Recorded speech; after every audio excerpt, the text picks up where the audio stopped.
আমাদের আজকের আলোচ্য বিষয় ষষ্ঠ ইন্দ্রিয়, সিক্সথ সেন্স। আধ্যাত্মিক জগতে যারা কিছুটা অগ্রসর হয়েছেন তারা নিজেদের মধ্যে লক্ষ্য করে থাকবেন এমন কিছু কথা তারা বলে থাকেন যার যথাযথ পূর্ব জ্ঞান তাদের ছিল না। কেন তারা এই কথাটা বললেন তারা নিজেরাও জানেন না। এই যে আধ্যাত্মিক জগতে প্রবেশের সঙ্গে বা প্রবেশের পরে ধীরে ধীরে নিজের মধ্যে একটা সজ্ঞা শক্তি তৈরি হয়, সজ্ঞার জাগরণ হয়, এটাকেই বোধহয় ষষ্ঠ ইন্দ্রিয়ের শক্তি বলা হয়ে থাকে। বাড়িতে বেড়ালের খুব উৎপাত, 3টে বাচ্চা হয়েছে। তো রাতের দিকে বিড়ালগুলোকে ধরে বস্তার মুখ বন্ধ করে বড় রাস্তার কাছে নিয়ে এলাম। পরের দিন দুপুরে দেখলাম বেড়ালগুলো আবার আমাদের বাড়িতে চলে এসেছে। একটা মানুষকে চোখ বেঁধে কোথাও নিয়ে গিয়ে অচেনা জায়গায় ছেড়ে দিলে সে অন্য কারুর সহযোগিতা ছাড়া বাড়ি ফিরতে পারে না। বেড়াল কি করে পারে? লোকটাকে দেখলে মনে হয় লোকটা ভালো নয়, কিন্তু কি এমন তার মধ্যে দেখলাম যে তাকে ভালো লোক বলে মনে হলো না। ছেলের কথা ভাবছিলাম, হঠাৎ দেখলাম ছেলের টেলিফোন এলো।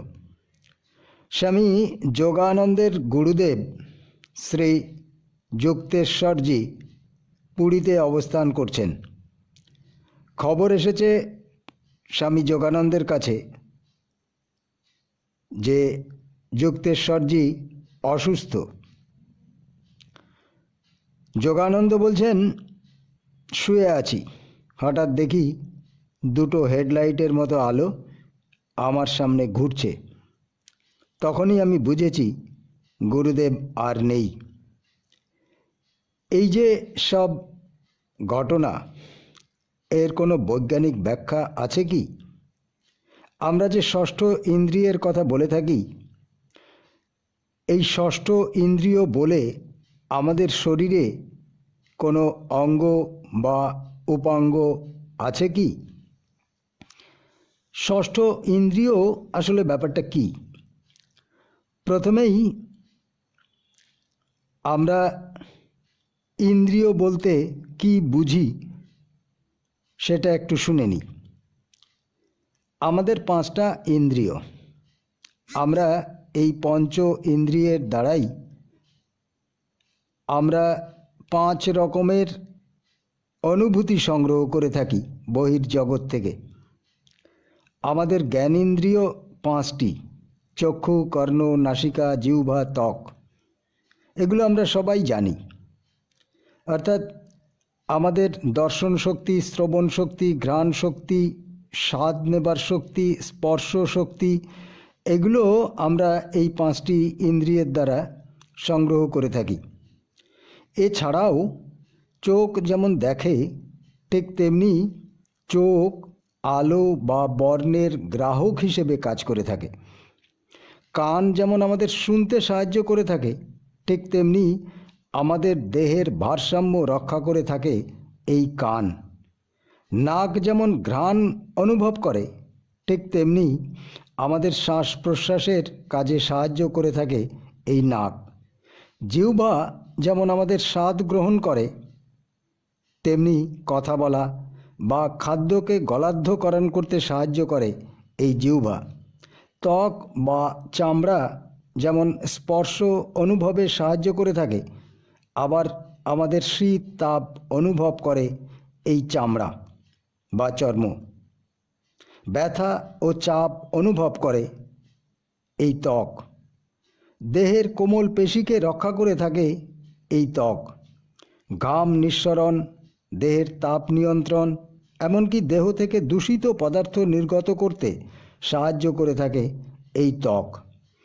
এই 5টি প্রধান ইন্দ্রিয় ছাড়াও প্রাণীর দেহের বিশেষ কোনো অঙ্গ ইন্দ্রিয় রূপেও কাজ করে থাকে।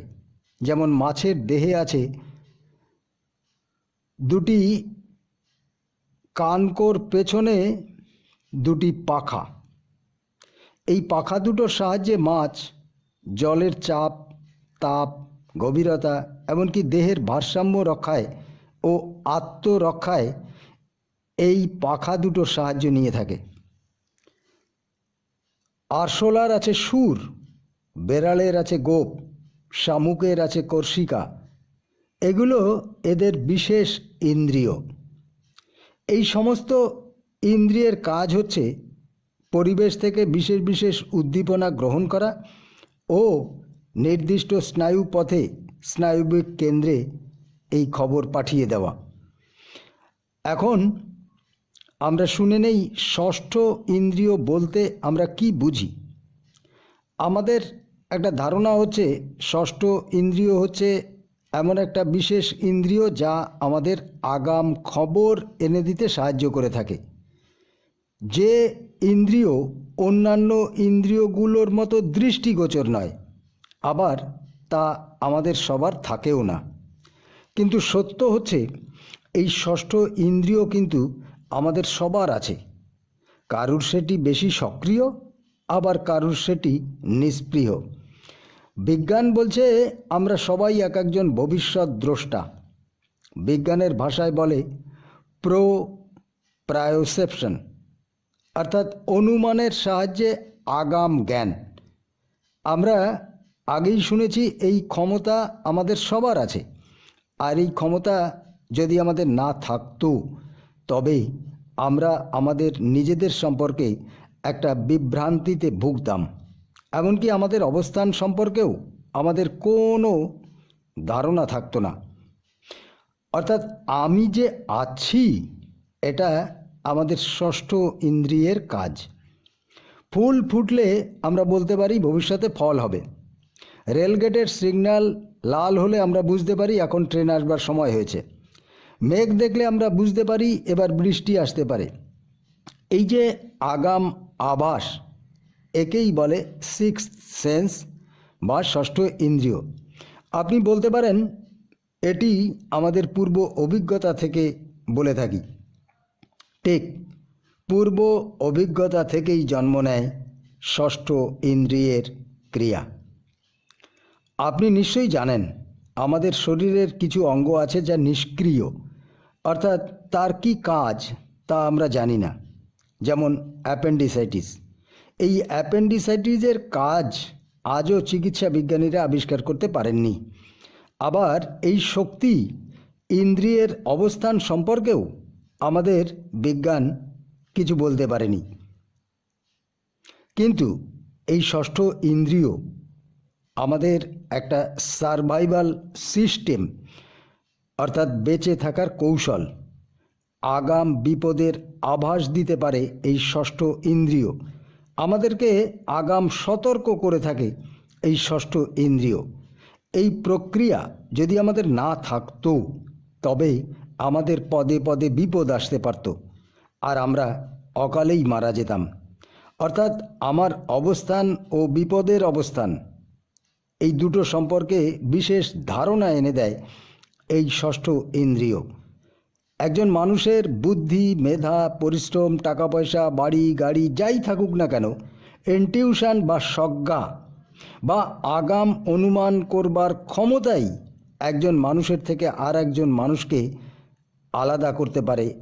দুজন মানুষের মধ্যে পার্থক্য সূচিত করতে পারে এই ষষ্ঠ ইন্দ্রিয়ের শক্তি। এই ষষ্ঠ ইন্দ্রিয় যার যত সজাগ সে তত এগিয়ে যেতে পারে। এখন কথা হচ্ছে এই ষষ্ঠ ইন্দ্রিয় আমার শরীরের কোথায় থাকে। ওয়াশিংটন ইউনিভার্সিটির একটা গবেষণা বলছে আমাদের ব্রেনের মাঝখানে একটা সেন্টার থাকে, অ্যান্টেরিয়াল স্টিমুরিয়াল কর্টেক্স, যা আমাদের মনের সাথে সম্মিলিতভাবে ষষ্ঠ ইন্দ্রিয়ের কার্যকলাপ করে থাকে। যদিও এই ব্যাপারে শেষ কথা বলবার সময় এখনও আসেনি। যাই হোক, ষষ্ঠ ইন্দ্রিয় শক্তি আমাদের সবার মধ্যে, এমনকি সমস্ত জীবজন্তুর মধ্যেই কম বেশি আছে। এই ষষ্ঠ ইন্দ্রিয়ই আমাদেরকে আমি হিসেবে সব কিছু থেকে আলাদা করেছে। কিন্তু গবেষকগণ বলছেন, যাদের এই ষষ্ঠ ইন্দ্রিয় অতিরিক্ত শক্তিশালী, তাদের মধ্যে কিছু অদ্ভুত চরিত্র লক্ষণ দেখা যায়। এরা নিজেদেরকে সবার থেকে আলাদা করে বিশেষভাবে চিহ্নিত করে থাকে। এরা সবার থেকে নিজেকে আলাদা করে ভাবে। এরা নিজেদের মধ্যে একটা ধ্বনি শুনতে পায়। কেউ কেউ মনে করেন তাদের কাছাকাছি অশরীরী কেউ একজন ঘুরে বেড়াচ্ছে, এবং নির্দিষ্ট কোনো সিদ্ধান্ত গ্রহণের আগে এই অশরীরীর কাছ থেকে তারা কিছু নির্দেশ পেয়ে থাকেন। এই সব মানুষ বেশিরভাগ ক্ষেত্রে সৃজনশীল হয়ে থাকে। এরা নির্জনতা পছন্দ করেন। সমস্ত কিছু এরা খুঁটিয়ে দেখেন, অর্থাৎ তাদের অনুসন্ধানী মন শরীরের বিভিন্ন অনুভূতি সম্পর্কে খুব সতর্ক ও অনুভূতিশীল। এরা বাহ্যিক নিয়মের ধার ধারেন না। কঠোর বিশ্বাস এদের ঝুঁকি নিতে সাহায্য করে থাকে। কিন্তু কথা হচ্ছে, কিভাবে এই ক্ষমতা অর্জন করা যায়? বিজ্ঞানীগণ এই ষষ্ঠ ইন্দ্রিয়ের প্রবল অধিকারী সম্পর্কে কারণ খুঁজতে গিয়ে দেখেছেন, এরা সাধারণত ছোটোবেলায় কোনো চাইল্ডহুড ট্রমাতে আক্রান্ত হয়েছিলেন। গভীর কোনো সমস্যার মধ্যে দিয়ে তাদেরকে যেতে হয়েছিল। এতে করে তাদের অতিরিক্ত উদ্বেগের মধ্যে সময় কাটাতে হয়েছিল। জীবনের মধ্যে একটা অনিশ্চয়তা দেখা দিয়েছিল। ফলত যে কোনো ছোটোখাটো বিষয়ে তাদের মধ্যে টেনশন হয়, এবং ঘটনার গভীরে স্বাভাবিকভাবেই তারা প্রবেশ করে থাকে। সব কিছুর মধ্যে সে একটা সাজুজ্য দেখতে পায়। সন্দেহপ্রবণ মন, বা বলা যেতে পারে অনুসন্ধিৎসু মন হয় এদের। অর্থাৎ আগের কোনো অবাঞ্ছিত ঘটনার সঙ্গে বর্তমান ঘটনাকে মিলিয়ে নিতে চায় সে। এরা অনেক বেশি আত্মকেন্দ্রিক হয়, নিজেকে সবার থেকে স্বতন্ত্র ভাবে। এদের স্মৃতিশক্তি গভীর হয়, অর্থাৎ যে কোনো ঘটনায় সে নিজেকে গভীরভাবে জড়িয়ে ফেলে। আর এই গভীর স্মৃতি, অর্থাৎ কোনো ঘটনাকে তারা বিশ্লেষণ করে তার পূর্ব অভিজ্ঞতার ভিত্তিতে সিদ্ধান্ত নেয়। যে কোনো ঘটনার মধ্যে সে একটা নঙর্থক দিক খুঁজে নিতে পারে। ফলত ষষ্ঠ ইন্দ্রিয় যাদের প্রবল, তারা আগাম বিপদের আভাসও দিয়ে দিতে সক্ষম হয়। যদিও এই শক্তির অতিরিক্ত ব্যবহার অনাবশ্যক ভীতির সৃষ্টি করে থাকে, এদের অবচেতন মন বর্তমান ঘটনার সঙ্গে পুরনো ঘটনার সাজুজ্য খুঁজে ফেরে।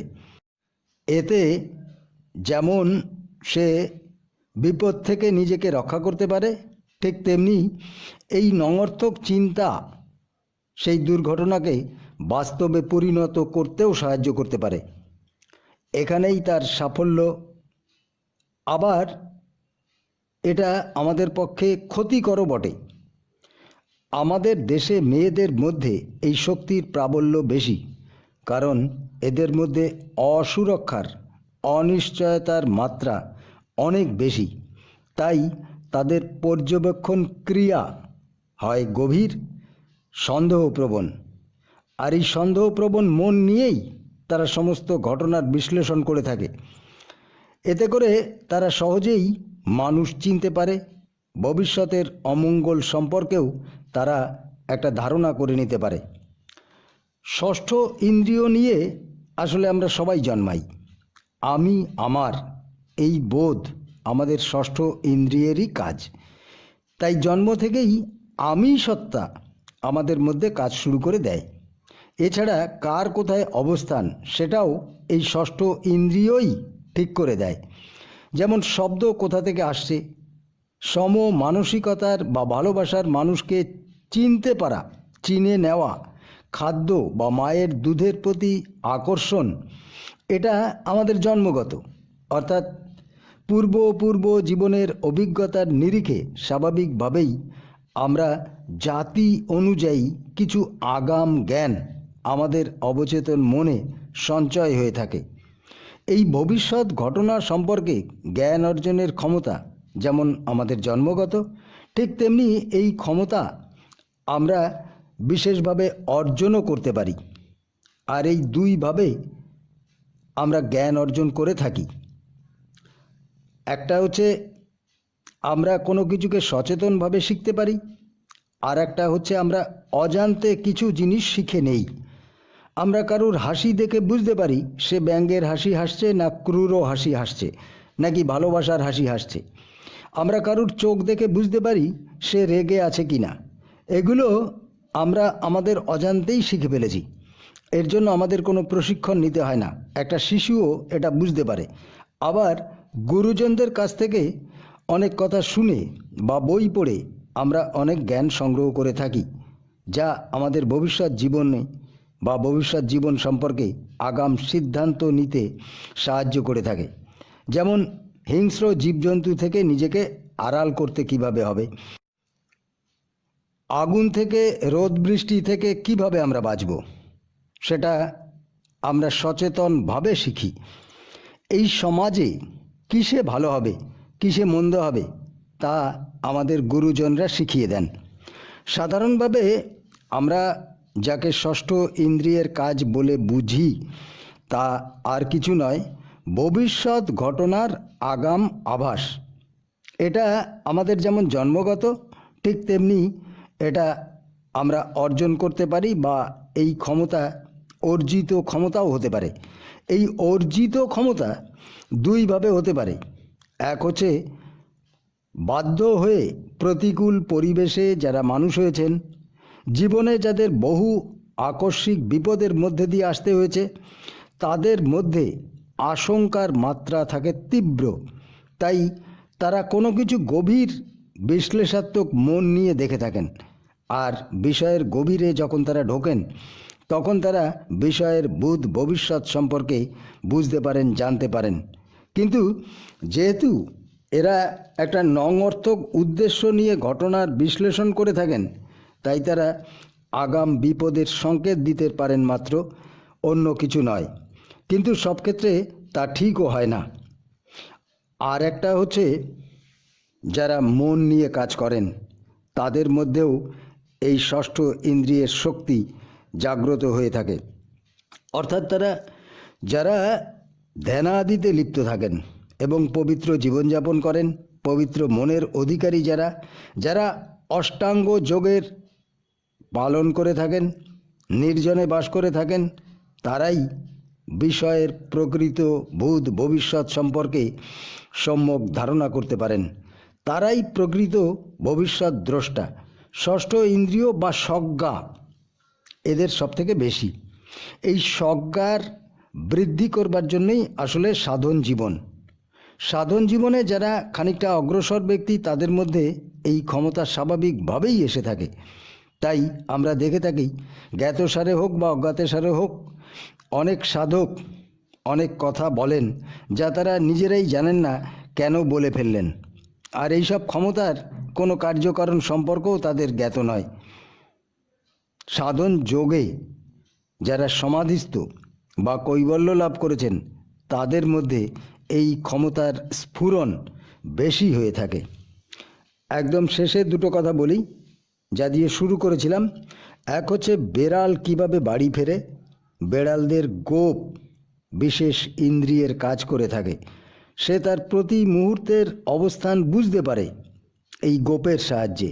তাই তার চোখ বন্ধ থাকলেও নতুন অবস্থান থেকে পুরনো অবস্থানে যেতে তার কোনো অসুবিধা হয় না। কাউকে দেখে ভালো লাগা বা না লাগা এটাও আমাদের ষষ্ঠ ইন্দ্রিয়ের কাজ। ভালোবাসার মানুষের ভালো মন্দ অনুভূতি নিজের শরীরে জেগে ওঠে বা নিজের শরীরের চারিপাশে বিভিন্ন ইঙ্গিতে বুঝে নিতে পারে। এটাও ষষ্ঠ ইন্দ্রিয়ের কাজ, যা আমাদের যোগানন্দের ক্ষেত্রে ঘটেছিল। ওম শান্তি শান্তি শান্তি।